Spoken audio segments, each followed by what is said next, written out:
Greetings, everyone. Welcome to the meeting today of the Rotary Club of Tulsa.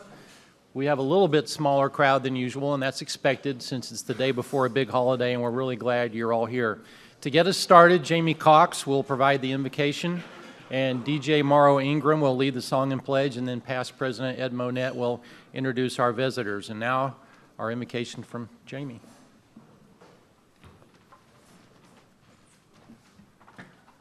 Hello. Oscar Wilde said, "The smallest act of kindness is worth more than the grandest intention," which I thought was pretty profound. St. Basil said, "A tree is known by its fruit, a man by his deeds." For some of us, the holidays are a very joyful time, but not for everyone. So if you're not feeling extremely thankful, I want you to remember these things.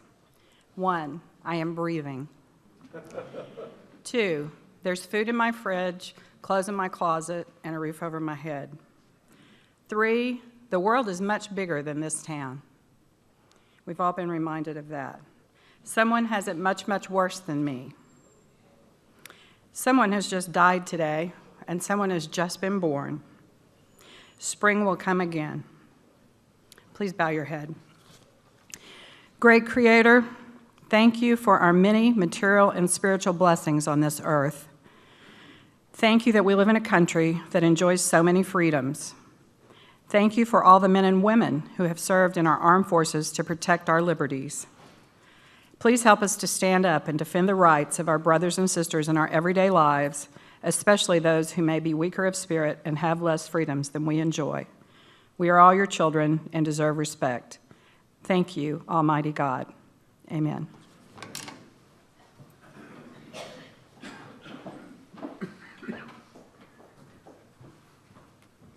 Good afternoon. Well, I wanted to do Adam Sandler's Thanksgiving song, but I didn't give Tom enough warning in advance, so instead, we'll do God Bless America, followed by the national anthem.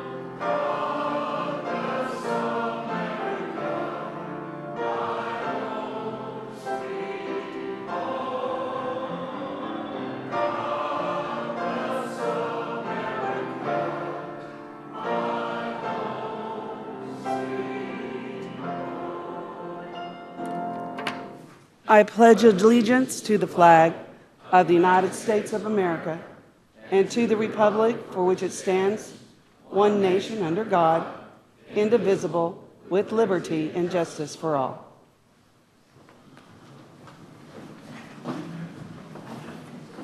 Jeff, did Maddie make it? Okay. We'd like to welcome everybody to the Rotary Club of Tulsa. I am here to introduce our visitors today. If when I introduce you and your host, if you'll briefly stand so we can look at you and then sit right back down, we will hold our applause and welcome you all in unison. First and foremost, Maddie Hassel, daughter of President Jeff, all the way from Pepperdine University in California. Austin, Braden, and Caroline Bates are here with their dad, Jerry. We will hold our applause till the end. Carrie Clark, who is new to Tulsa, is a guest of Dana Burks. Don Newberry, who's the manager with Tulsa County Title Research, is here with John McGrath. Connie Pearson with Jones PR is the guest of Michael Willis. James and John, who are students and sons of Mark Morley. Former Rotary Club of Tulsa member Malon Pitt with Sunbelt Business Brokers is with Scott Philstrup. Mom Marilyn and brother Zach Davis are here with Matt Davis. Well, and Hannah is here too, but you didn't see fit to sign her in. So Mindy Strain with Spirit Bank is here as a representative of Rotaract and a guest of Rhonda Renz. And Adam Stogner with Manhattan Construction is a guest of Sergeant Alicia Herrera. Let's all give them a rousing round of applause. Thank you, and please come back.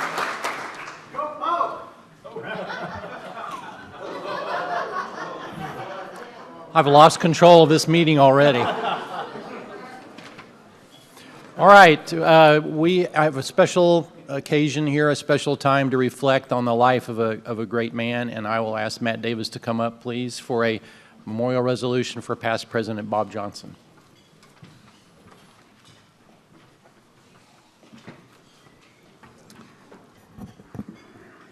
Family and friends gather this week to celebrate the full, rich life of Rotary past President Robert H. Johnson, who passed away October 18, 2015, surrounded by his loving family.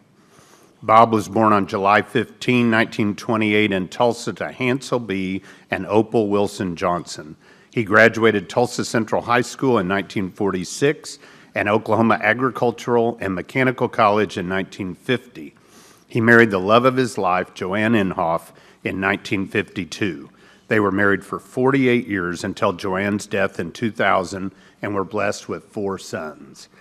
Bob served in the Pacific Ocean Theater of the United States Air Force Strategic Air Command, piloting B-29s on missions measuring radiation levels of French atom bomb tests and typhoon wind speeds. In 1955, he founded Bob H. Johnson, Inc., a Tulsa insurance and bond agency. Throughout his career, Bob was a successful insurance agent, investor, and real estate developer. Bob served as president of the Rotary Club of Tulsa in 1983-84 and was the founding contributor to the club's endowment of the International Crescendo Music Awards. He and his wife, Joanne, gave generously to many worthy causes, including their church, the Tulsa Bible Church. Following a life-threatening stroke, Bob was blessed with 4 more years of life, spending healing, affirming, and loving time with his family. This was in part due to the loving support of his amazing caregivers, especially his primary caregiver, Chinta Aguayo del Blanco, who he loved as a daughter. Bob is survived by his sons and their spouses, James and Rebecca, Jeff and Connie, Doug, and Stephen and Ravina, 6 grandchildren, 1 great-grandchild, and many nephews and nieces, myself included. Therefore, be it resolved that the Rotary Club of Tulsa extend our deepest sympathy to Bob's family and many friends. On behalf of the club, we ask that our membership vote this resolution's approval by standing and sharing a moment of silence.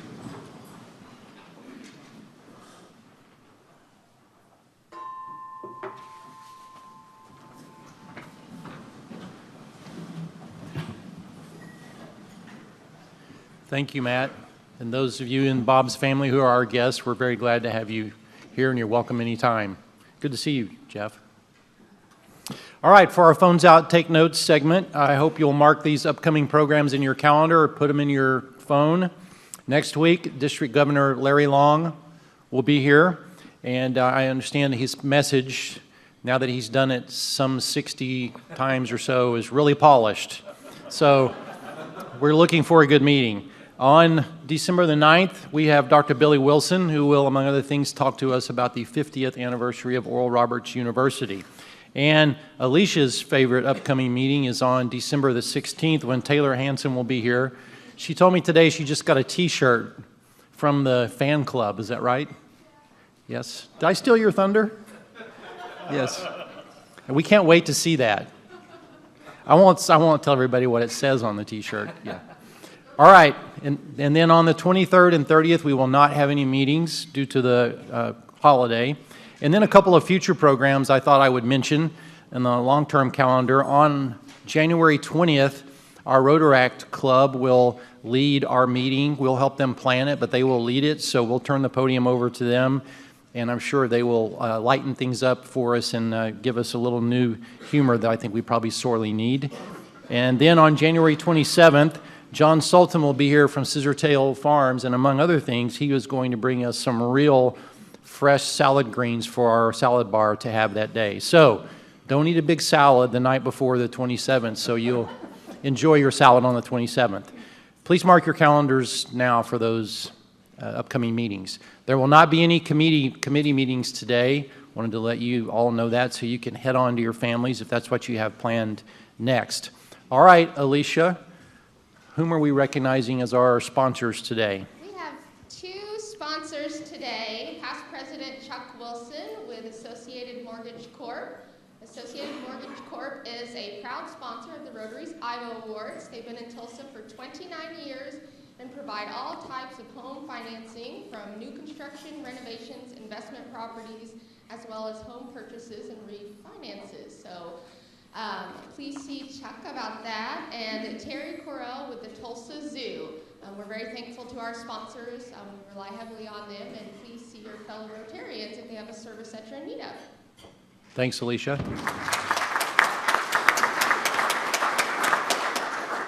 You will soon hear mention of the fact that we'll be having one of our meetings in the spring at the zoo. So we thank Terry and her staff for doing that. And then Chuck, when are you having us all at your place? A parking lot event, yes. All right, we have the privilege today of meeting, I use that term in quotes, a new member, someone who's really not so new to us since she was formerly a member of our club. So past President Chuck and Jan, if you'll make your way up here. Let me say, if you know Chuck, you know that he was the one who snatched the opportunity to be the sponsor of Jan and introduced Jan, but really, Jan, all of us who knew you from your past tenure at the Rotary would also love to be would have loved to have been your sponsor. So, Chuck? It was an honor. Thank you very much. Matter of fact, I've asked Jan 47 times to come back to Rotary, and one day I got an email, and she said asked me if I knew of anyone who would sponsor her back to our club. Is there anyone in the room that remembers Jan when she was here as a member? Oh my goodness. No introduction needed then, right? As a matter of fact, Lauren's job of indoctrination was pretty easy this morning, right, Lauren? Yeah. Jan is the executive director of the Oklahoma Blood Institute. For those of you not familiar with OBI, their office here in Tulsa is just west of Yale on 81st Street. But they supply approximately 90% of the blood that's used in hospitals and medical centers all over our state. She had 20-plus years with our club before. It was on virtually every committee. She was Sergeant-at-Arms under Steve Clark, by the way, just as a reminder to those of you who remember that. And then with Brian Bovard was one of the pillars of our Camp Enterprise organization. We thank her so much for that. Little personal note, too, she won the World Food Championship in Las Vegas earlier this year, or last year, I guess it was, actually. So she has quite a lot of interest. And I'm going to break with tradition, Mr. President, if you don't mind, and give her just a minute to say a couple of words, okay? Jan. Oh, thanks. So happy to be back. It was a little humbling, though. You'd be gone over 2 years, and people look at you and say, oh, I didn't even know you were gone. So thank you for that. But I am so happy to be back. I've been trying to get back since I left, just things didn't happen. And Rotary Club of Tulsa and everybody sitting out there is just my heart. And I'm so happy to be back and look forward to getting involved again. Thank you.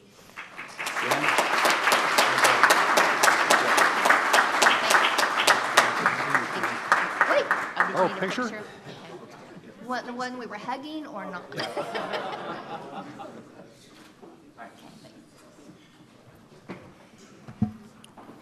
So for those of you who knew Jan from before, welcome her back. And for those of you who joined us, this club, while she was gone, I hope you'll get to know her and be her friend like all the rest of us are.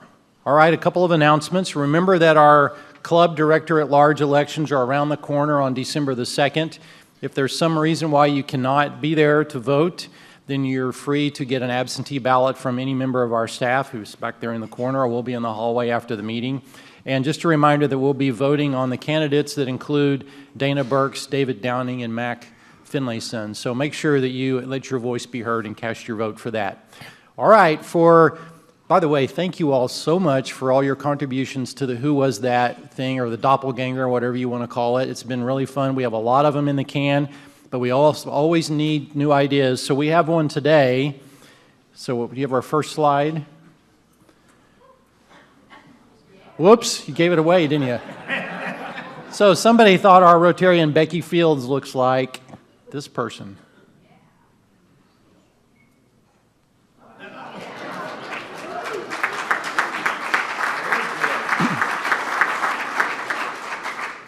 That's a pretty good resemblance. Has anyone ever mentioned that before, Becky? Yes? All right. So we weren't the first ones to the party. Okay. All right, Jerry, we have the microphone for you for a little reminder about our Salvation Army bell ringing coming up very, very soon. Good afternoon. As President Jeff said, next week, next Thursday, is our bell ringing day. We have some slots available. We have about 6 slots left that need to be filled where we don't have anybody yet ringing bells. If you have signed up to ring bells this year, would you please just stand for a moment? Thank you all so very much. And as you'll see, as an educator, I think that obviously service opportunities are very important, and we have our young bell ringers over here who are the Morley and Bates family, and they're going to be out there next Thursday helping us represent Rotary. So please join us and fill up those last few slots that are remaining. Thank you.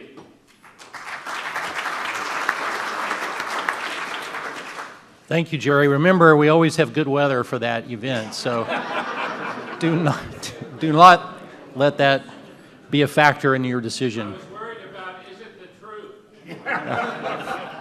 It's just as true me saying it is right now as it is when the weatherman says it. Yeah. All right, so to show you that every serious occasion also has a funny side, we have a little presentation now about Shop with a Cop.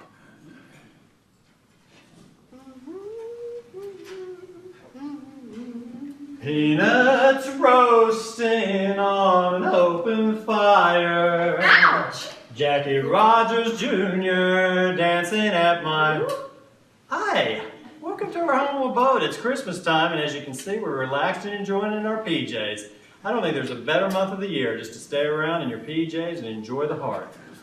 But we do have a date, December 5th, coming up for Shop with a Cop. And we want you all to be there, to be a part of it. I'm depending on you. Everybody's depending on you. We're going to have a great time. It's a new venue, new energy, Target, 17th and Yale. Cops are going to be there. Yeah, they will. I'm going to be there. Alicia's going to be there. People that sit amongst you every day are going to be there. We want you there, especially you. You. That guy for sure. It may be her. Yeah, definitely. We need you all. Now, I know it's hard to get out of your PJs, but I need you to get out of your PJs just on December 5th and come out and join us. Volunteer. It'll be great. Out of your PJs? No, that's a real deal breaker. I'm willing to come, but I'm wearing my PJs. That's the joy I'm looking for. That's the excitement. Shop with a Cop in our PJs. Alicia, you're on fire with the building. I'm looking for excitement, and we're going to find it in our PJs December 5th, maybe without your PJs, whatever you're comfortable, just wear something. December 5th, sign up. My name's Charles Seacrest. I'm the chair for this. I need your help. Give me a holler. I'll put you in. Have a wonderful Christmas and shop with a cop.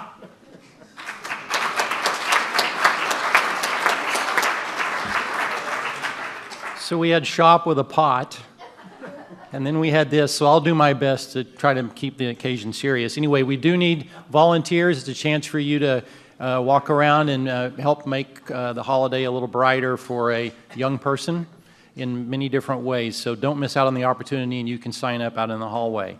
All right, Alicia, you have...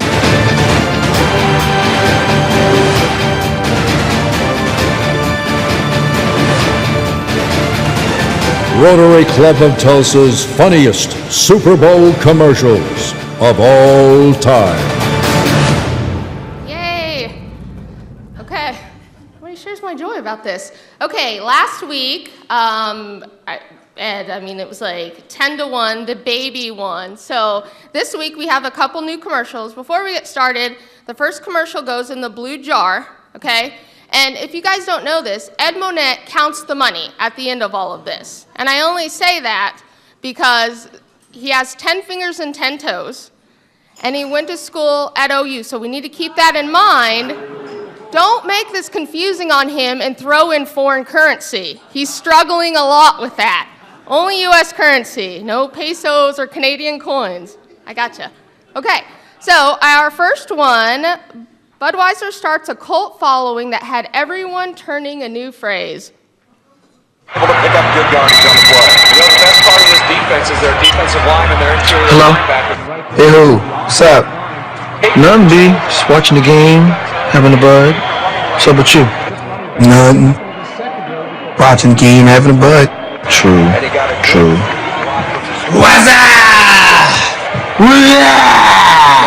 Yo, who's that? Yo, pick up the phone. Hello? What's that? Yo, where's Dookie? Yo, Dookie! Yo. What's that? What's that? Hold on. Hello?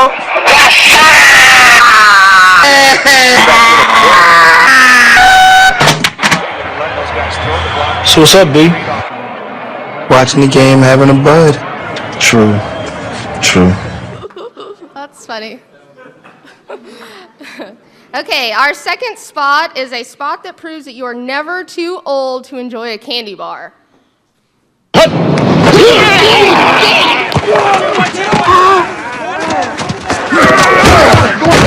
Mike, come on! Mike, what's your deal, man? Oh, come on, man. You've been riding me all day. Mike, you're playing like Betty White out there. That's not what your girlfriend said. Baby!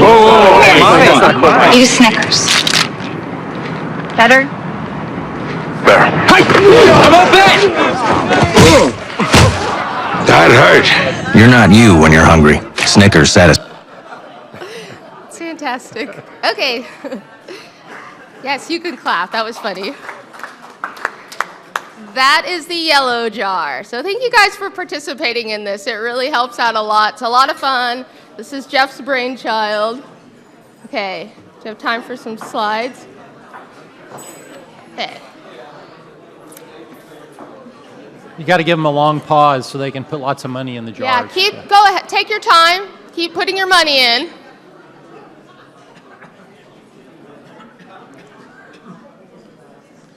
Somebody did put a very large bill in last week, right? They did. We've had $50 bills, lots of 20s. It's phenomenal. So thank you guys. So there's nothing that says you can't put a big bill in the jar. Yeah, right? no. You can put as big a bills as you have on. If that's all you have, is like a 50 or 100, you can do that. Don't hold back. Okay? And Ed, you don't take all the money back in a room by yourself to count it, do you? Is that weird? Oh, you do that. No, yeah, okay, I'm just kidding.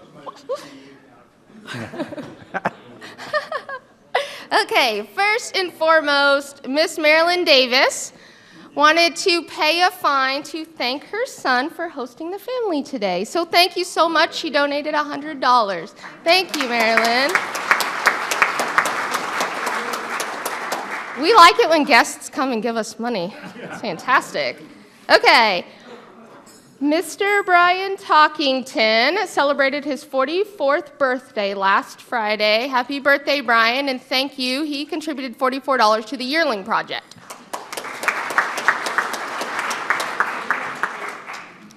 This next one, I don't know if it's too late, Jeff, for me to officially appoint a sergeant-at-arms, like, assistant, but if I were to, it would be Scott Philstrup. This is a picture from his reunion at Northwestern University, and you probably can't see the check there, but it actually says $63 million is what the committee for all of the classes raised this year for Northwestern University, $63 million. So this was Scott's 50th anniversary. His class alone raised $12.9 million. That's phenomenal. I'm a little short of my goal, so, you know, any ideas you can throw my way, I'll take. So he donated $200 to the Medical Supply Network. So thank you, Scott, very much. And that is it. Thank you, Alicia. All right, it's my pleasure to introduce our Rotarian of the Day, Matt Davis, who's kind of everywhere today. Matt is the president of the Davis Group. He joined Rotary in February of 1988 and is this year's Membership Service Director. Thank you much for that. Matt, he's a Club Foundation Fellow and a Paul Harris Fellow. Please welcome Matt Davis.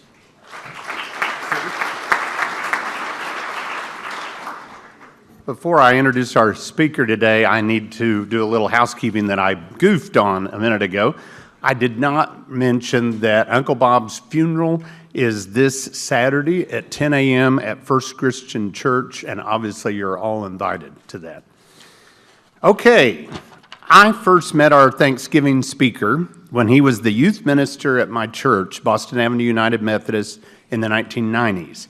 When he left Boston Avenue, he enjoyed 10 years as senior minister at First United Methodist in Enid. Before filling the huge shoes of Muzon Biggs as senior pastor of Boston Avenue in 2014, he was the superintendent of the Stillwater District of the Oklahoma Conference United Methodist Church. Soon after he became senior pastor at Boston Avenue, our speaker presided over my wedding to my beloved wife, Becky. He was standing right by my side when my wife-to-be appeared at the head of the aisle with her dad, and my breath caught and tears started running down my face. He put a firm hand on my shoulder, leaned in, and whispered, "It's okay."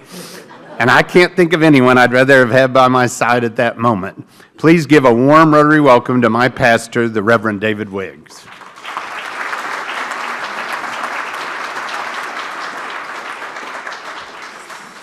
Thank you, Matt. It's great to be here. Matt mentioned I was in Enid for about a decade. I was able to be a Rotarian while I was there and a Paul Harris Fellow, so it was wonderful. The jobs have kept me away, but Matt keeps inviting me to go ahead and bring my transfer papers over and get back in Rotary, so hopefully I can get my schedule worked out so we can do that before much longer.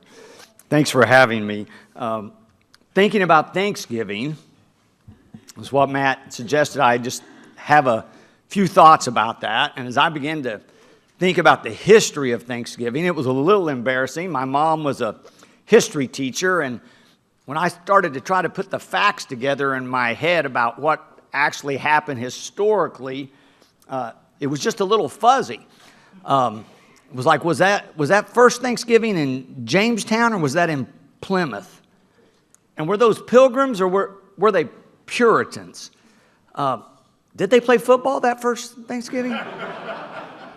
I couldn't quite put it all together, so began to do a little bit of research, and it's kind of fascinating what has happened in our country over some 400 years now almost, as most historians look back to the fall of 1621 as the first official Thanksgiving, or at least what we base our Thanksgiving holiday on. But you find that we sort of weave fact and fiction together to come up with our traditional, what we think of as our traditional Thanksgiving celebration. It goes back to some folks who were called separatists in England. In that day, the Church of England was the official church, but there were some who didn't like all the stipulations and all the control that the Church of England wanted to impose on anybody who was Christian, anybody who was worshiping. And so they sort of were chafing under the yoke of the Church of England. They decided to exercise their freedom of religion that they were going to have to leave the country. But in fact, they didn't come to the New World. They took a short trip over to Holland, and they found religious freedom and established a couple of congregations and were there for quite a while before any of them ventured to the New World. Now, they didn't all move, but a good number of them did. But it appears when you begin to look at their records that really, as much as freedom of religion, which they did prize, they were also really seeking economic opportunity. That they were wanting better jobs. They were wanting greater opportunity to grow in terms of their own personal wealth and how they might gain that. So they found this boat, the Mayflower. I remembered that part, the Mayflower, I had that. But I didn't realize, I was doing some research, how small a craft it was. One of the sources I read said that the quarters in which they lived were about the size of a basketball court. So if you can imagine, maybe just this side of the room here, but instead of a high ceiling like this or in a basketball dome, the ceiling was 5 foot 5 inches. No indoor plumbing. They began to run out of food before they arrived.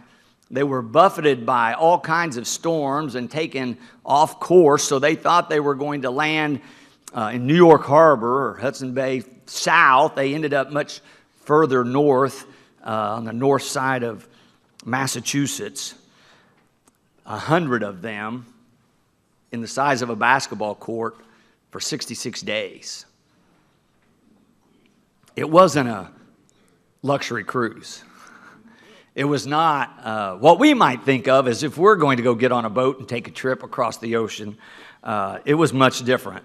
And when they arrived, they didn't know much about the territory they were coming to, and winter was setting in, and half of them perished that first winter. Died before they ever really were able to establish themselves on land.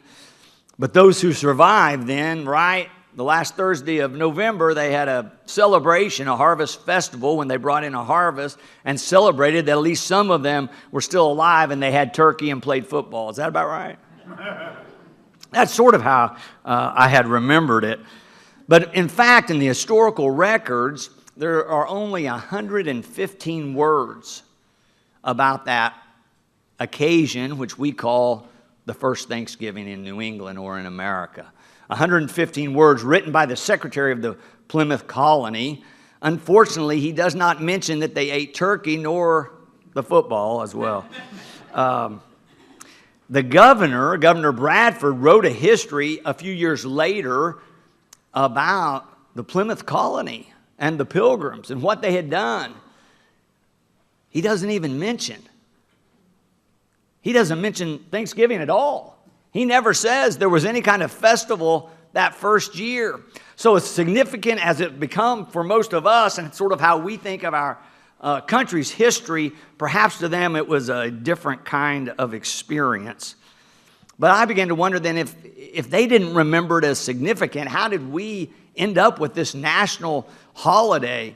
So looking back on that, even though most historians look back to 1621, it really didn't come into vogue until the middle 1800s. One historian I read said you can trace it back to an article by one Reverend Alexander Young, who in 1841 wrote a story about what he called the first Thanksgiving in New England.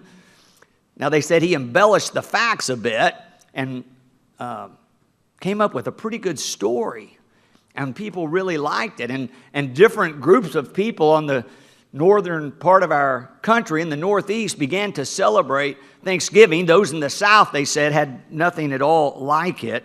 But it still wasn't a national holiday. It really took a woman, Sarah Hale, who was the editor of a popular ladies magazine, and she started a letter writing campaign to the president. She wanted to have this holiday of families gathering on this last Thursday in November. Finally, she convinced President Abraham Lincoln in 1863 to declare the last Thursday of November to be a national day of Thanksgiving. But interestingly enough, in all of his proclamations about it, he never mentions the Pilgrims.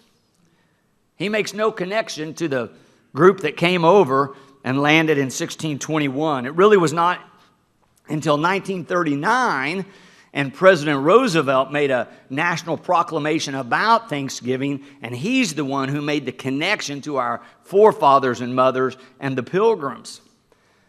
The only problem with that, sort of the problem with making that connection at all, is that the Pilgrims didn't believe in national holidays.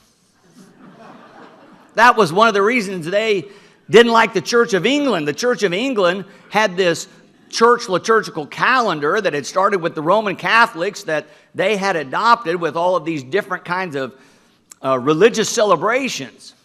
And the Pilgrims said if it's not in the Bible, they were literalists, if it's not in the Bible, if we can't find a reference to it, we want no part of it. So they were fiercely opposed. Let me just read to you what one historian wrote about them in this regard. The Pilgrims were adamant that the establishment of religious holidays or holy days belong to God alone. They believed that there was scriptural warrant for occasional providential days of thanksgiving, but to establish an annual holiday was misguided on multiple levels. If it was wrong for the church to invent a religious holiday, it was absurd to think that the state could do so. So they probably wouldn't really be excited to be here today or tomorrow to have a national holiday, but they may have been pleased that, in fact, sort of the religious overtones have faded in many ways, and it's more of a national or secular day when friends and family get together and appreciate and are grateful for one another and for the material provisions that we enjoy. That brings us finally to the important part of this, which is football. How did football get on Thanksgiving Day? I began to wonder, looking it up. One historian said, well, it goes back to the Detroit Lions. And I can remember as a boy the Lions playing on Thanksgiving. He says in the early 1920s, one of their PR people said it would be a great thing to have a game on Thanksgiving, and they did so. But another historian I read made a very convincing case that it wasn't the Lions who were the first to do that at all. But it goes not all the way back to 1621, but all the way back to 1876. 1876, that year, there was a new intercollegiate athletic association formed with 4-member schools, and they had football, and they decided to have their championship game.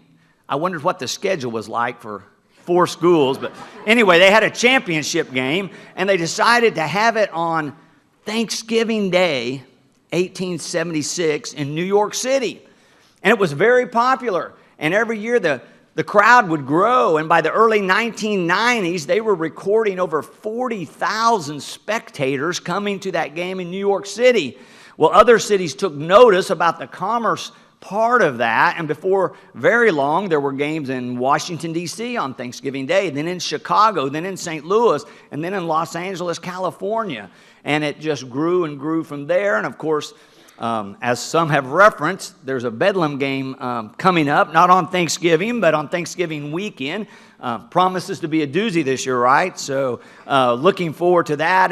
And for many of us, really, that is a part of our Thanksgiving celebration and the way our families gather together. Ironically, again, if we learn about the Pilgrims, actually the Plymouth Colony in their statutes impose fines on anyone who participated in sporting activities on days of Thanksgiving. Still may be a problem. But anyway, that's the way we do it now. Not many pilgrims around, so we're able to forge ahead. But I share all that for us to think about, what do we want? The Pilgrims wanted something a little different than how we celebrate it today, but what do we want? What would you like in your life and with your family and in your country in terms of how we celebrate Thanksgiving? What kind of traditions do you want to be sure to either remember or create so that you are giving thanks?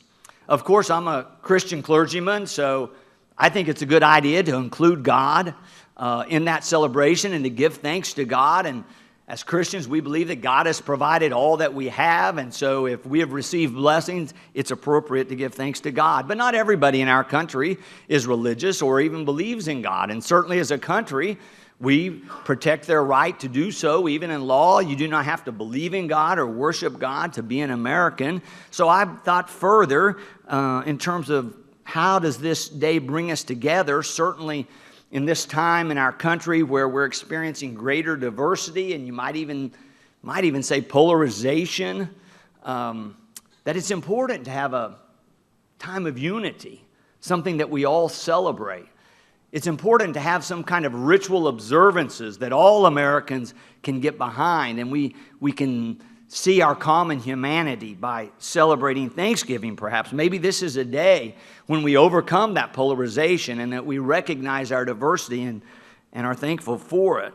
Certainly, we could all agree, I think, that the Pilgrims embodied the notion that hard work and perseverance are important character attributes and important in terms of how we conduct ourselves and how we work together for the common good. I think we could all celebrate that on Thanksgiving and give thanks for our material possessions and provisions. Certainly, we enjoy so much more than they probably ever could even imagine in terms of any number of things that we take for granted. Perhaps being thankful for that would be good for us as well. But finally, I thought it might be important to think about that first Thanksgiving in this respect, that not only were there Europeans there, but there were Native Americans there. And maybe we could see that it's to our advantage to have multiple racial groups, because certainly all the historians agree on this point, that if it had not been for the Native Americans, the Pilgrims, rather than half of them perishing, most certainly all of them would have died. They would have never survived without the food that the Native Americans provided and the knowledge that they helped the Pilgrims gain in terms of agriculture and living in that part of our country. And maybe it's not too strong to say that not only it's to our advantage to recognize the value of diversity, but perhaps if we take them as an example, we would recognize it as the basis for our very survival. Certainly it was true that year, 1621. It's something worth thinking about as we have this Thanksgiving celebration coming up tomorrow. What can we be grateful for? It's certainly healthy for us to live a life of gratitude, to have that attitude of appreciation for those around us and the things that we enjoy, the things that we would count as blessings. And maybe, just maybe, this year we can celebrate and appreciate and even give thanks for the diversity in our great nation and realize it's partly because of the broad diversity that Americans have embraced since 1621 that makes it possible for us to be such a great nation. So I hope we can celebrate that, appreciate it, give thanks for it on tomorrow. I hope all of you have a wonderful and happy Thanksgiving. Thank you for having me. Blessings upon you.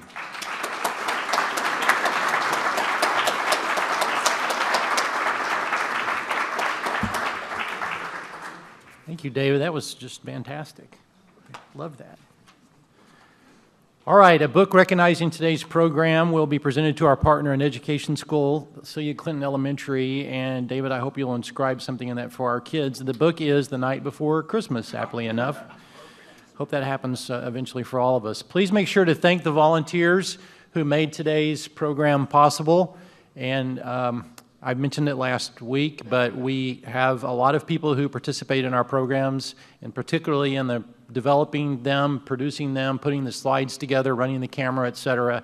And we encourage all of you to consider pitching in. But there's also a lot of other important people, and be sure to thank them on the way out. I hope you reflect on Rotary tomorrow. It's certainly not at the top of your list of things to be thankful for, but I'm sure it's up there, and I hope you can include Rotary in your mind as you consider all of your blessings and the freedoms in our country that make our gathering possible, and the principles that we live by, at least in this organization, are bedrock. We've talked about that all year, and we should all be thankful for that. Now it seems fitting that we have a little Thanksgiving humor in our extra commercial today. This is a priceless commercial about a holiday feast involving a special family, and watch it close. There's a lot of fun stuff happening, and watch for the mistletoe. That's my favorite.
one last thing on a serious note, there are cards on the table for Ray Batchelor.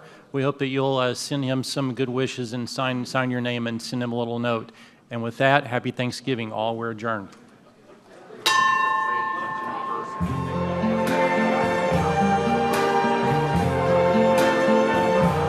I see trees of green,